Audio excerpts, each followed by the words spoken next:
Oiê! Seja muito bem-vindo, seja muito bem-vinda a mais um episódio desse podcast do Lealcast. Eu tô muito feliz. Esse é o 9º episódio. Eu tô aqui em Fortaleza e hoje a gente vai conhecer a história da Luana Dark, essa maravilhosa. Tá aqui, tá com o namorado ali do lado. Eu amo as pessoas que trazem um apoio emocional, tá ali admirando e babando. Tô muito feliz. Luana, que bom que você veio. Obrigada por chamar. Que bom que deu certo. Spoiler, amanhã a gente vai fazer uma visita... Um tour. Pela Universidade Federal do Ceará. Pela Universidade Federal do Ceará. Então, para você que tá acompanhando os episódios do tour e vai assistir o documentário, vem Ceará aí nessa rodada de visitas. E, Luana, vamos começar já, assim, dando a sua carteirada. Conta para eles que curso você faz, a faculdade eles já sabem, e qual período você tá. Eu faço medicina. Como eu já falei, sou da Universidade Federal do Ceará e eu estou no 5º período. Maravilhosa. Como o tempo passa, né? Sim. A gente estava aqui nos bastidores conversando e ela perguntando sobre a Malu. Minha filha faz 5 anos na semana que vem. Como o tempo passa. E passou muito rápido, pelo menos na minha faculdade. Dia 18, agora foi dia do médico, né? Foi quando começou minhas aulas. Então, em 2 anos, foram 5 semestres. A gente deu uma endoidada por conta da pandemia. Se não acelerar, a galera não forma, né? E aí, nessa, mexe com a rotina de todo mundo. Sim. Eu tenho visitado universidades, né? Eu tô amando esse rolê de visitar universidades. E isso tem acontecido para todo lado. Sim. 3 semestres em um único ano e a galera correndo para conseguir. Porque até onde eu pesquisei e fui informada, é inconstitucional uma graduação de medicina sem 13 semestres. Então, se não arrochar a programação, a galera não consegue formar a tempo. Luana, vamos lá. Vamos conhecer mais da tua história. Você passou com 1 ano de cursinho, não foi? Se me falha a memória. 1 ano de cursinho. E você me conheceu nesse ano de cursinho? Isso. Lá no começo do ano? Mais pro meio do ano. Mais pro meio do ano. E você passou, assim como a Lígia, que foi o do último episódio, naquele Enem apocalíptico, não foi? Você passou, que, inclusive, o ponto de corte da UFC ficou maluco. Foi 805, se eu não me engano, a nota de corte. Caramba, a nota de corte foi 805. Isso. A mais alta, acho que foi uma das mais altas da história da UFC, não foi? Sim. Porque foi coisa de subir 10 pontos, se eu não me engano. Cara, que loucura. Que loucura. Muito bom. Então, vamos lembrar de antes. Queria que você contasse pra gente como é que era a sua rotina de estudos no ensino médio. Contar como é que eu escolhi medicina, né? Que eu acho que isso muda um pouquinho a história. Então vai. Então diga. No meu 9º ano, 9º pro 1º, eu não sabia o que é que eu queria. Só que eu pensei, não, medicina é o curso mais concorrido. Então, se eu passar em medicina, eu passo em qualquer coisa. Entendi. Então, era um negócio assim, atirei alto pra ver se eu conseguia passar. Então, o meu ensino médio todo foi focado nisso. E acho que você falou no outro podcast, aqueles colégios de alta performance. Sim. Então, era um monte de aula, um monte de aula, um monte de aula, um monte de aula. Se conseguisse estudar em casa, estudava. Se conseguisse revisar, revisava. Mas era aula, aula, aula, aula. O foco é na aula, né, Sim. mana? O foco é no estudo passivo. Você ali só assistindo, assistindo, assistindo. E quando eu cheguei no meu cursinho, nessa metade do ano, eu via que o conteúdo eu sabia. Eu não tinha estratégia de prova. Só que eu ainda não tinha dado o estalo, eu só ficava, meu Deus, mas falta para mim nota em natureza. Falta para mim nota em redação. Para mim faltava coisa em mim de conteúdo. De conteúdo, né? E não de estudo. Tipo mais aula, no caso. Isso, tipo mais aula. Caramba. Aí, quando você apareceu, foi uma mentoria online, e era você falando sobre gestão de tempo. Acho que uma das coisas que eu mais lembro de quando você falou era, a gente às vezes coloca metas muito grandes para um dia e não consegue cumprir. Ou a gente coloca metas normais, e aí sobra espaço no seu tempo e você fica, meu Deus, mas sobrou muito tempo. Eu não estou fazendo nada. Então, quando você me deu aquela pequena mentoria online que me fez te conhecer pelo Instagram, eu consegui reajustar minhas metas. E aí, eu trouxe aqui um papelzinho, que também foi uma das coisas que mudou muito no meu estudo. Eu posso mostrar o papel? Pode. Eu tô olhando ali que você trouxe papel. É a primeira vez que alguém traz folha, né? Eu tô aqui, gente, o que será que a Luana trouxe?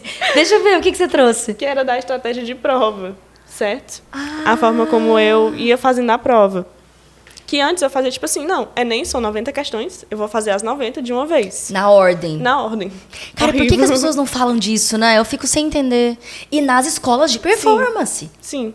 Fazia na ordem, e depois que você falou também nessa mentoria online, que, gente, eles botam de uma forma que você tem que descobrir como é que fica melhor para você. Eu não entendia o estudo individualizado, que é o que você ensina. Eu não sabia desse estudo individualizado. Então, a primeira coisa que eu mudei foi nos simulados.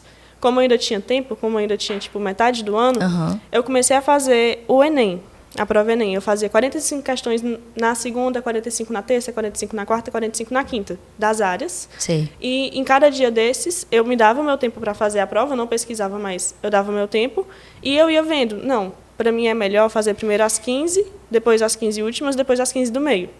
E eu ia descobrindo para mim como era a melhor estratégia de prova e ia anotando. Ah, deixa eu ver. Então tem o CASE aqui, né? Isso.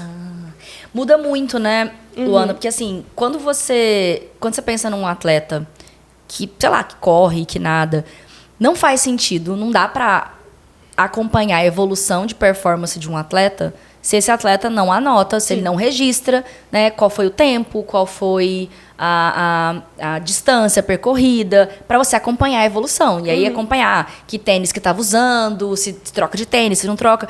Tudo isso faz diferença, né, para tomar decisões assertivas com base em dados. E é engraçado, porque quando eu comecei a falar disso, né, de folhas de correção de simulado, que massa ver seu caso, de 3 anos atrás, né? Sim. Caramba, Foi guardadinho. Isso aqui, né, separar os erros por atenção, interpretação, conteúdo, falta de tempo, trazer isso aqui dá uma visibilidade para o processo que você consegue tomar decisões não mais com base em achismo e impressão, mas com base em dados, né? Dá uma segurança muito maior, não dá? Sim. Porque também, quando eu não passei no terceiro ano, tipo assim, eu estudei muito. Estudei muito e, tipo, na minha colocação, nos suplentes eu ficava em 12ª, só que o UFC é muito difícil alguém desistir, né? Então, na minha cabeça eu tava tão pertinho, mas nem tava tanto. Entendi. Aí, eu ficava pensando onde é que eu tinha errado nos estudos. E eu errei exatamente aí. Não consegui mudar essa estratégia, não consegui estudar os conteúdos que faltavam para mim. É sempre aquela ideia de que, tipo, tá faltando muito conteúdo, né? Aquilo que a gente falou, né? Falta mais aula, mais aula. E cara, é uma judiação, né? Porque aí o aluno vai... É como se ele achasse que tivesse que começar tudo de novo. Sim. Como se ele precisasse de mais um monte de aula, ao invés de ter um tipo de ferramenta e de orientação que faz a pessoa ser assertiva, né? Diana, o que falta para mim é aqui, é desse lugar, é esse ajuste. Sim. No meu terceiro ano, eu achava a coisa mais linda do mundo quando minha família falava, a Luana tá ali estudando. Achava lindo. Eu em festa de família estudando, achava lindo porque eu achava um reconhecimento, mas nem era. Era uma burrice na minha cabeça. Cara, mas é porque todo mundo valoriza, não é, Sim. Luana? A gente falou disso aqui mais cedo também e... Que é essa ideia, né? De que se a Luana não tem tempo pra nada, se a Luana tem que estudar até na festa de família, até no almoço de família, a Luana não pode parar nem para comer, é um sinal de que a Luana é muito comprometida, e é um sinal de que ela vai ser aprovada. E, na verdade, né, é um sinal de que não ensinaram a Luana a estudar. É um sinal de que a forma que ela está se organizando é uma forma que não é a melhor forma.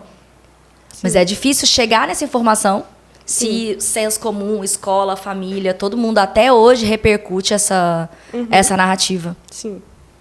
Cara, que loucura. O que mais que tem aí? Eu fiquei curiosa agora. Aqui, falar do meu pai. Ele pediu para falar dele. Meu pai, ele, no meu terceiro ano, ele que corrigiu minha prova. Assim que eu cheguei do Enem, eu falei, papai, eu não quero saber. Aí ele pegou a prova, ele ficou vendo aquelas correções ao vivo dos professores. E, tipo assim, foi uma nota boa, mas para quem estava no terceiro ano, mas não dava para passar. E aí, quando foi no cursinho, que eu tirei uma nota muito boa, tirei 812,5. Caramba! Foi a nota, mas assim... 812,5. 812,5. Uau. Quando eu vi a nota, eu estava em ligação com ele, tanto é que ele gravou a reação, meu namorado. E eu não acreditei. Foi tipo assim, eu olhei a nota, aí na redação também eu fui muito bem, eu tirei 980. 980 foi. E 815. 812,5.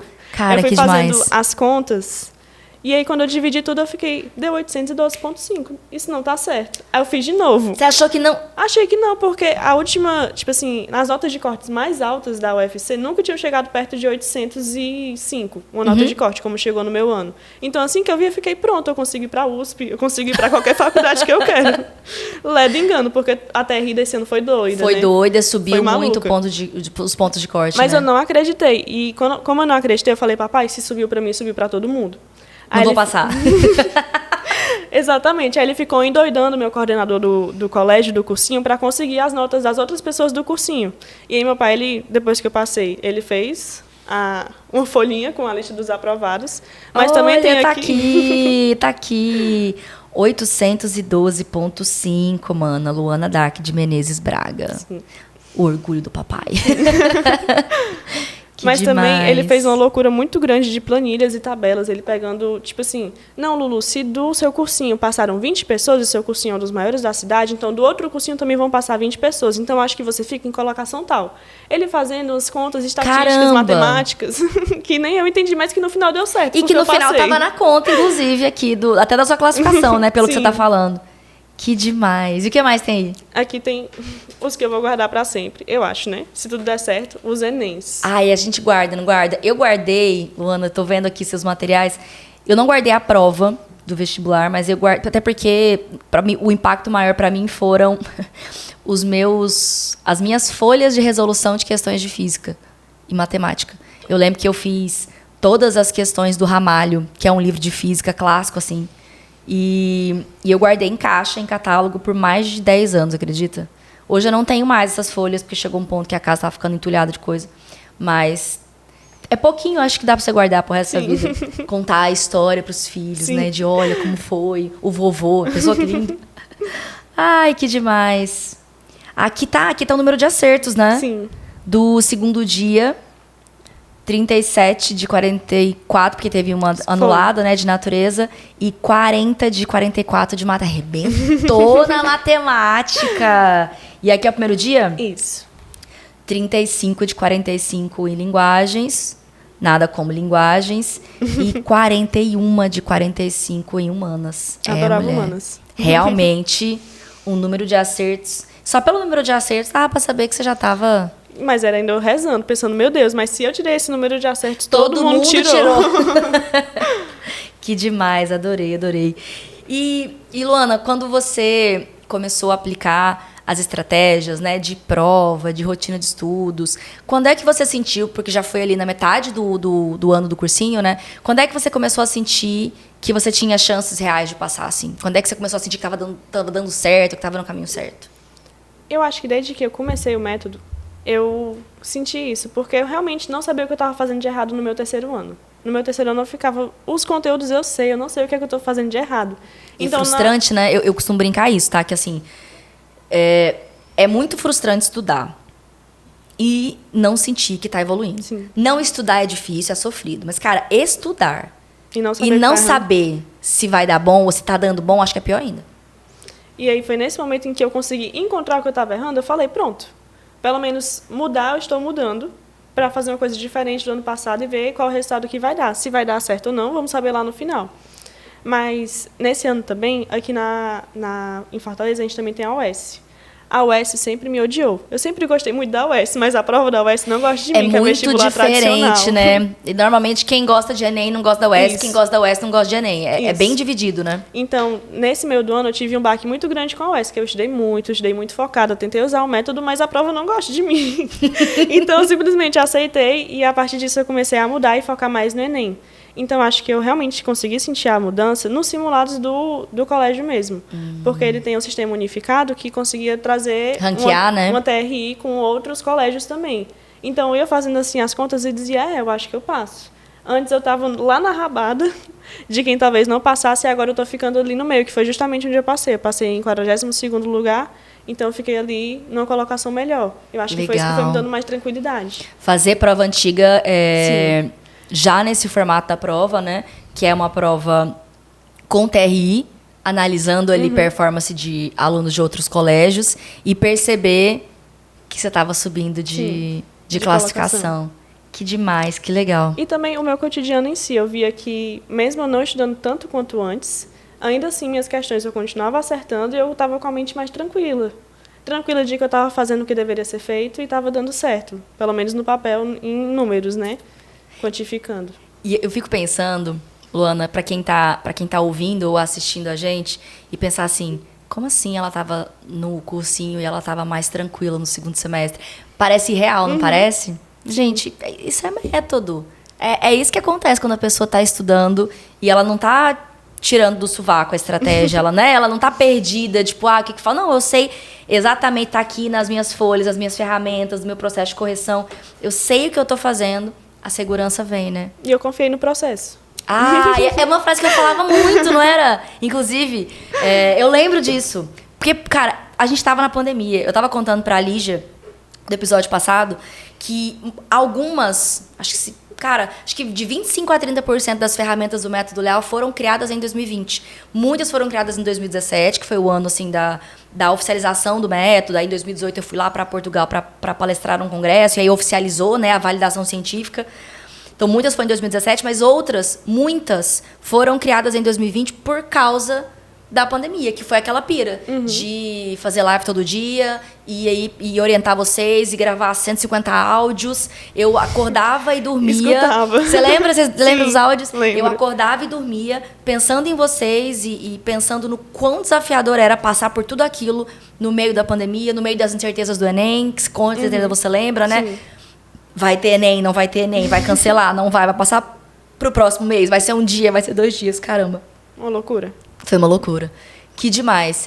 E eu queria saber mais da sua rotina na faculdade. Você tá no 5º período? Isso, no 5º. Tá no 5º período e você consegue ver dessas estratégias que você tem alguma coisa que você tá usando também na faculdade? Como é que tá? Eu tô meio...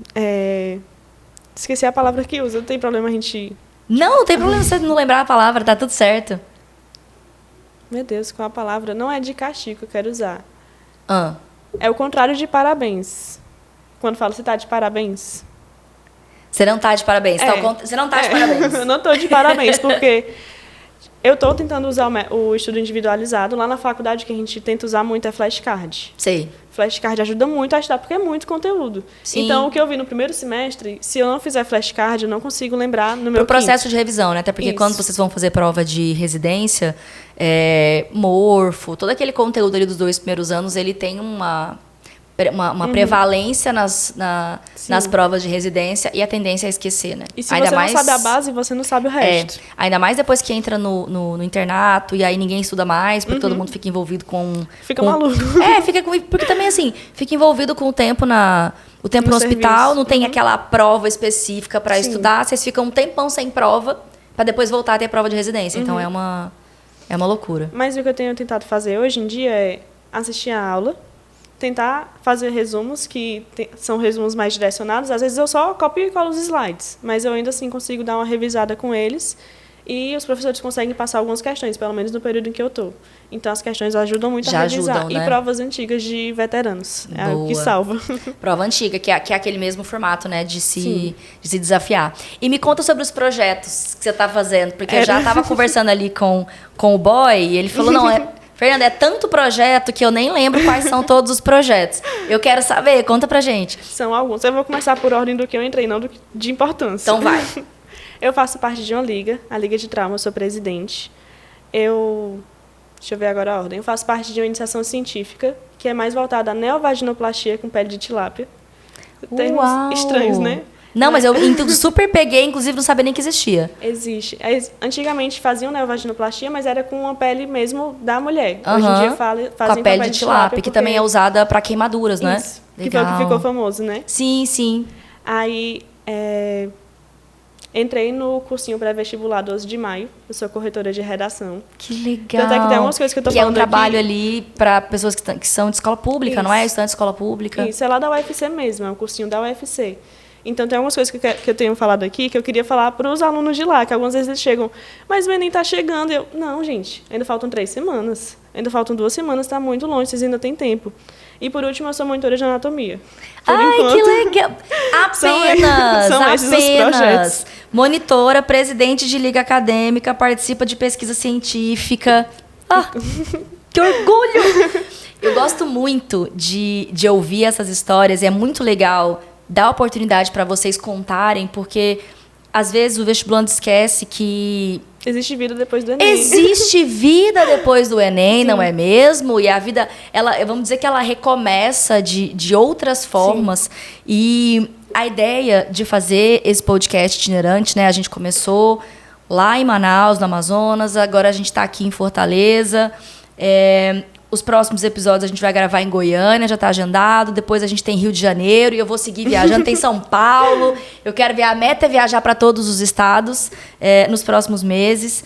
E eu gosto muito de de ouvir vocês contando das experiências de vocês na faculdade, porque o que me deu a ideia de fazer esse podcast itinerante, de visitar as universidades, foi observar a maneira com que vocês, meus ex-alunos, meus diferentões de carteirinha, como vocês vivem e experienciam a universidade, que é de uma forma diferente. Sim. Sempre que a gente vai conversar com um ex-aluno, tem projeto, tem liga acadêmica, e assim, isso não é padrão, não é todo aluno universitário que dá conta de fazer essa quantidade de projetos, né? E ainda, além disso, dá conta de performar nas provas e nas aulas, enfim. E eu acredito muito que isso tem uma relação direta com o fato de que vocês aprenderam a se organizar, aprenderam a confiar mais em vocês, aprenderam a descansar. Sim. Aí dá pra ter uma vida cheia de atividades, um namorado maravilhoso que tá ali, né? Quer dizer, peraí, mas dá tempo de fazer faculdade de medicina, liga, monitoria, namorar. Sim, dá tempo. E tá assim, linda, maravilhosa aqui, conversando com a gente. Ai, que delícia, que coisa boa. Que é uma coisa que muda um pouquinho, porque, por exemplo, pro Enem, a gente tem que ter um rendimento 100%. Tipo assim, a gente tem que ser o melhores dos melhores. Na faculdade, não, que é uma coisa que acalma mais meu coração. Eu tenho que aprender o conteúdo, eu tenho que saber a matéria porque eu vou lidar com pessoas depois. Sim. Mas eu não preciso ser a melhor da sala. Eu não preciso estar o tempo todo tirando 10. Eu posso tirar um 8, eu posso só passar. Desde que eu aprenda o conteúdo, eu posso só passar. E isso acalma mais meu coração. Até para dar conta. E ninguém dá conta de ser impecável em tudo, né? Então, assim, e as experiências são muito valiosas. O que você aprende sendo presidente de uma liga acadêmica, quando você entrar num hospital para trabalhar, por exemplo, para você assumir um cargo de liderança, a experiência que você teve como presidente de liga acadêmica é tão importante quanto os conteúdos que você aprende. A experiência com as pacientes que eu tenho na iniciação científica também é perfeita. O contato que eu tenho com os alunos me ajuda a ter contato com os pacientes, porque a forma como eu falo com eles é a forma como todo paciente deveria ser tratado, com paciência, carinho, respeito. Então, tudo isso me ajuda a me formar como médica. Com certeza. Você quer deixar um recado para os seus alunos lá do cursinho? Seria um conselho, né? Então, vamos. Vou me alongar um pouquinho, desculpa. Não tem problema, vai. Estamos aqui para te escutar. Os meus pais, eles gostam muito de uma música que eles usaram quando eu passei. Que ela é bem clichê, né? Eu acho que algumas pessoas conhecem, que é aquela do erga sua cabeça, mete o pé e vai na fé. Manda essa tristeza embora. Pode acreditar que um novo dia vai raiar. Sua hora vai chegar. Então, uma coisa que me ajudou muito no meu ano de cursinho era saber que algum dia minha hora ia chegar. Podia não ser na hora que eu queria, mas eu sou católica, então eu sabia que alguma hora, minha hora ia chegar. Uma hora Deus ia estar preparando, ia estar reservando o que era para mim. Então, o conselho que eu tenho é que a sua parte, a parte de vocês já fizeram. Vocês já estudaram, vocês já deram tudo de si e descansaram. E esse é o mais importante, é saber que você já fez o que deveria ter sido feito. E agora é só uma questão de manter um ritmo mais tranquilo e relaxar, porque a parte de vocês já fizeram. Se for para ser agora, vai ser. E se não for, é porque o próximo ano tem outras coisas reservadas para vocês, porque o mundo não acaba depois do Enem. Depois do Enem, a gente ainda tem muitas coisas, tem a aprovação. Se não for a aprovação, não é o fim do mundo, porque ainda não é a sua hora, ainda não foi o tempo. Então, é mais ou menos isso o recado que eu tinha para dar, que é o que eu falo para os meus alunos. Vocês têm todo o tempo do mundo. O mundo não acaba depois do Enem. Ai, maravilhosa. Uma história tão linda. Tô tão orgulhosa de você, tão feliz de te ver bem, de te ver tocando tantos projetos. Luana, quero te agradecer muito por ter vindo. A gente ainda vai combinar algumas coisinhas, porque amanhã a gente vai estar junta lá no UFC. E para quem estava aqui ou ouvindo a gente ou assistindo esse podcast, esse Lealcast até o fim, eu vejo vocês no próximo episódio. Tchau!